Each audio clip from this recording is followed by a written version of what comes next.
Hello friends, it's Seb, who has recently passed the landmark of 251 subscribers, so thank you very much. And to celebrate this momentous occasion, I thought that the only thing to do was to make a sequel to my 151 subscriber special, because 251 can only bring to mind one thing, of course, which is the number of Pokemon which are possible to catch in the second generation of games. So, similar to my first video, I thought I should do a book recommendation based on Pokemon. Now, those 251 Pokemon which are available in the second generation includes the original 151, from which I'll be choosing the responses because the designs are just better, honestly, in the original games, and that's what I've decided to do. So let's get straight into it. Like last time, I'm going to be doing 6 books and 6 Pokemon, because 6 is the number that you can carry at any one time, as any good Pokemon trainer will know.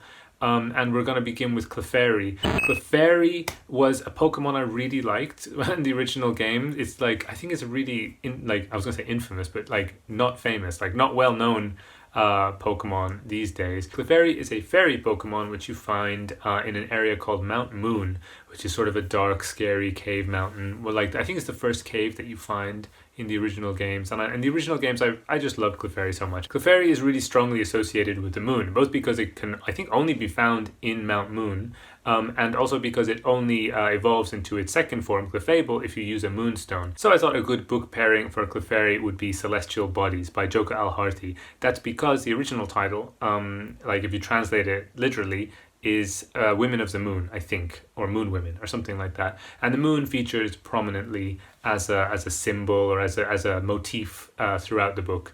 And yeah, that's it, just a moon thing. Also, I wanted to recommend Celestial Bodies because I've seen some people recently in the comments say how they have it on their shelves and they're looking forward to get to it. So I just want to push this book a little bit more and try and bully more people into reading it, I guess. Because, like Clefairy, I really love it. Moving on swiftly, we have Drowzee. Drowzee is one of those Pokemon that seems kind of standard until you think about it, and then it's actually quite creepy. Drowzee's signature ability is called Dream Eater, which is an attack that it uses, and you can only, it's kind of like a really clever and cool move that's not actually that useful, because you can only use it if your opponent is asleep. And Drowzee is known for eating the dreams of people and Pokemon, and it's I think it's in the Pokedex entry. It says that it particularly likes the dreams of children. So the first thing I thought of was the BFG by Roald Dahl, which is about these giants that come and eat kids in the night, but there's this one giant that doesn't eat kids. He has a little trumpet and he blows dreams into their heads, I think into their ears or something, at least. That's how I remember from the animated movie. I haven't seen the new CG animated movie. I mean the old school 2D animation. I watched that on VHS so many times and it was really scary, especially the beginning scenes where the giants come and murder kids in their beds, and even the BFG is sort of ambiguous at that point. You don't know that BFG stands for Big Friendly Giant. But yeah, I really liked how the BFG has these dreams in a cave that he keeps them, and he keeps all the nightmares separate from the good dreams, and in the end he has to use the nightmares to defeat some of the giants. It was all really exciting as a kid. In fact, I don't even remember if I've properly read the actual novel. I think I may have just skimmed through it when I was young.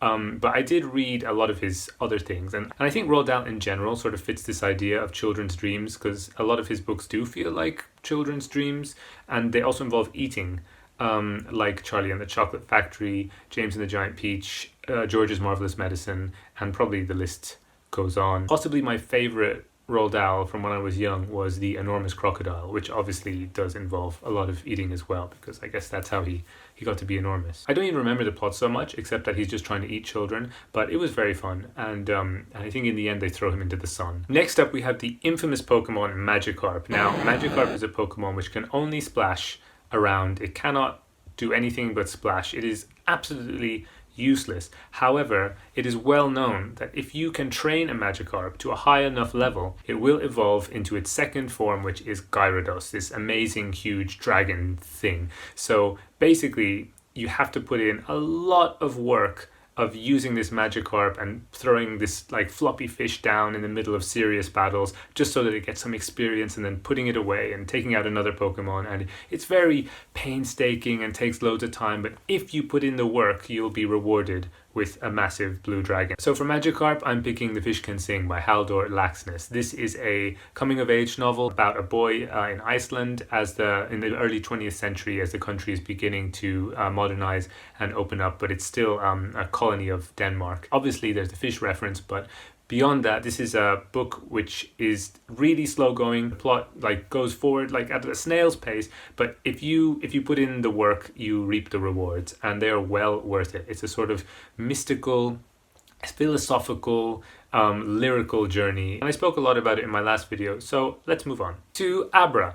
Abra is like this little shrew that the moment you stumble upon it will always escape from you by using its signature move, Teleport. So it uses its psychic ability to just teleport away from you. And the first time it happened, I remember being really shocked and kind of sad that maybe I've lost a rare Pokemon forever. And then you find another one, and then that also blips out of existence. And this is the kind of Pokemon which just really helps with world building and making Pokemon such a magical experience, I think. Just that image of walking through tall grass down a road and knowing that there's all these teleporting shrews around you that you won't really be able to catch until you can figure out some way to not startle them or something like that. There obviously is a way to catch them, and once you figure it out, I don't think it's too hard. But at the time when I first discovered Abra, I remember thinking it was such a magical kind of challenge. So for this one, I thought a lot, and in the end I picked Only You Can Save Mankind by Terry Pratchett. And it might seem like a bit of a stretch, but hear me out. So this is a story of a kid called Johnny, and he gets a kind of pirate version of a new video game called Only You Can Save Mankind, and he starts playing it, and it's kind of I think the book was written in the early 90s, so I think it's a sort of Space Invaders sort of video game, kind of crude graphics and all this stuff, and you just press the button and the little alien spaceship blows up and so on. And then one day he gets a message from the aliens, which is "We surrender." And he doesn't know what to do about that. And the plot moves on from there. And I remember this book and a lot of these kind of books that Terry Pratchett writes really kind of marked the transition for me of going from a child reader to an adult reader, because it's about a kid who has to sort of learn to not press the button to kill the alien, because actually maybe aliens have feelings too, and nobody believes him obviously when he tries to explain that the aliens don't want him to kill them in the game. But yeah, Johnny obviously has to sort of reassess his relationship, not just to the video game, but to sort of I guess entertainment and violence in general. And he's growing up, right?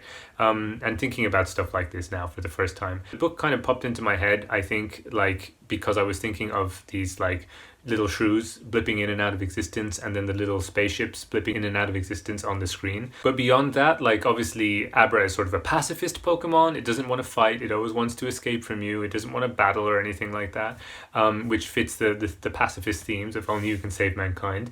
And also it's about a video game, right? And I think Abra, really exemplifies the side of Pokemon which isn't about battles. It's about immersion in this fantasy world where you travel from town to town, meeting people and raising a little group of animals and nurturing them so that they grow and change. And of course, yeah, you nurture them by keeping them trapped in tiny little containers and making them fight against each other. That's sort of like dog fighting or cockfighting or something like that, and you get money for it as well. Oh god, it's really monstrous, isn't it? I really cared about my Pokemon, okay? Quick mid-video shout out to the people who are still watching this who have no idea what I'm talking about, because I know there's some of you out there, and I see you, and I appreciate your dedication, so thank you. Let's move on to Eevee. Eevee is this cute little furry thing, which is interesting because it can evolve into different forms. I should say, for those who don't know, to evolve in Pokemon just means to sort of transform or develop into a more mature form. It's really just maturation.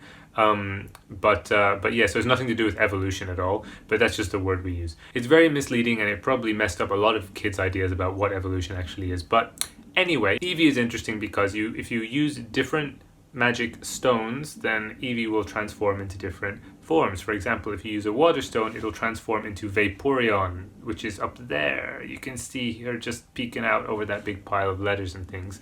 And then there's three different elemental forms that Eevee can transform into. So I remember this because you only get one Eevee, I think, in the first game, and you have to decide which stone are you going to use to get, and you don't know what it's going to look like, right? So it's really just a a stab in the dark. And I remember once I'd picked one and got the Pokemon, of course I was really happy with the new Pokemon. I think it was Jolteon. But I was really kind of sad as well because there were two other options that I had lost, you know, like I could never get those Pokemon now unless I did a tradey thing with somebody else's and you needed a cable, and it was all hardware and craziness back in those days. So yeah, for me Eevee is really evocative of making a decision and then kind of like cutting out the other alternatives, and then, you know, that feeling of what if I had gone the other way. And so of course it has to be The Garden of Forking Paths by Borges, the classic short story which I really need to read again. It's been so many years since I read this one. But yeah, it's about, I think it's kind of about, it's got an espionage story to it. It's about a spy and there's another spy and they're following each other and they go into this garden, and the main character, his ancestor, is this Chinese philosopher who was going to create a labyrinth, and it ends up being this sort of Garden of Forking Paths.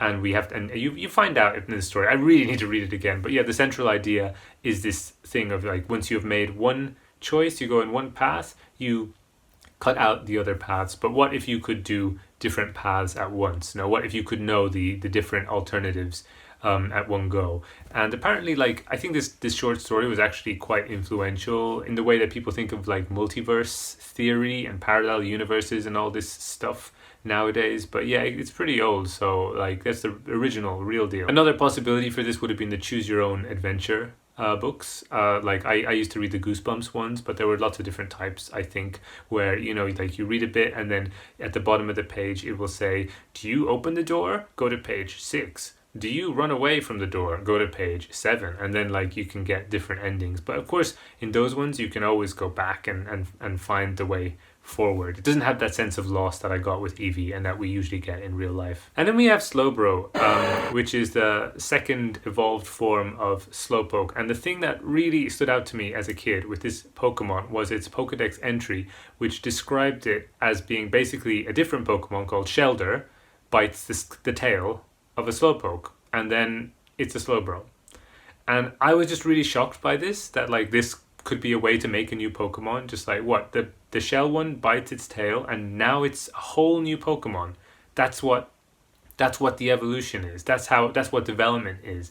And I don't know, like there's another Pokemon, right, called Doduo, which is this 2-headed bird, and then it evolves into a 3-headed bird. So the idea of like one becoming many, or like one Pokemon sort of like splitting off as it developed, made a lot of sense to me. Like it just seemed kind of intuitive. Yeah, as you develop, you spread out, you know, you develop things, you grow an extra head, why not?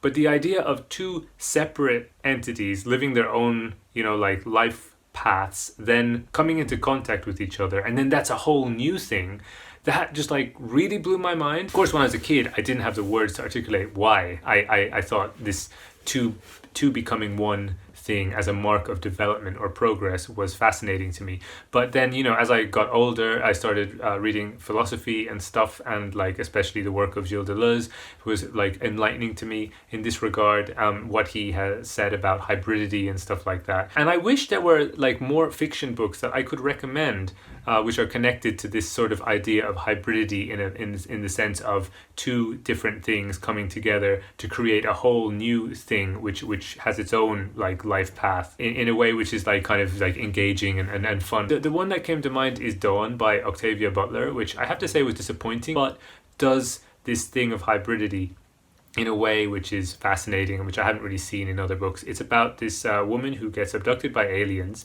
and then she wakes up in a spaceship and finds out that Earth is basically like dead. It's like a dead planet. It's been destroyed by like war and stuff like that. And it's uninhabitable, but the aliens are making it habitable again. And they've collected these humans before it was completely destroyed, and now they're going to put them back on the Earth so that they can kind of like restart society. But the catch is that they have to reproduce with the aliens, and basically create a new species. And because this is how the aliens evolve themselves, this is how they develop. They go from species to species, and then they exchange like genetic information and an active reproduction, which creates like hybrids and new forms, and then they eventually become those new forms, and that's how their species survives. And the story is sort of about the human kind of like unease, you know, of this thing of like kind of having to give up something of yourself and like become something else. Like, would humanity actually be surviving then if we are like kind of merging with another species? And yeah, it's kind of like, it's not like a triumphant and hopeful book about hybrids, but it is kind of about this kind of hybrid. I would like to read something which is like taking these ideas, but which is more, you know, positive, I guess, about the whole mixing thing. So if you know any, do let me know. And if I find any, I'm sure I'll talk about them a lot on this channel. But in the meantime, thank you very much for watching, as always, especially the non-Pokemon-y people who managed to get all the way to the end. I hope it was entertaining for you as well. And yeah, thank you very much for 251 subscribers. It's probably gone up a bit now because I was doing the New Year's kind of videos and I didn't have time to get this one out when it hit exactly on the 251. But yeah, thanks so much. I'm really enjoying this channel. It's really fun. And I'm always very appreciative for everybody who watches and for everybody who likes and subscribes and comments down below. So do that. And yeah, I'll catch you in the next video. Bye bye.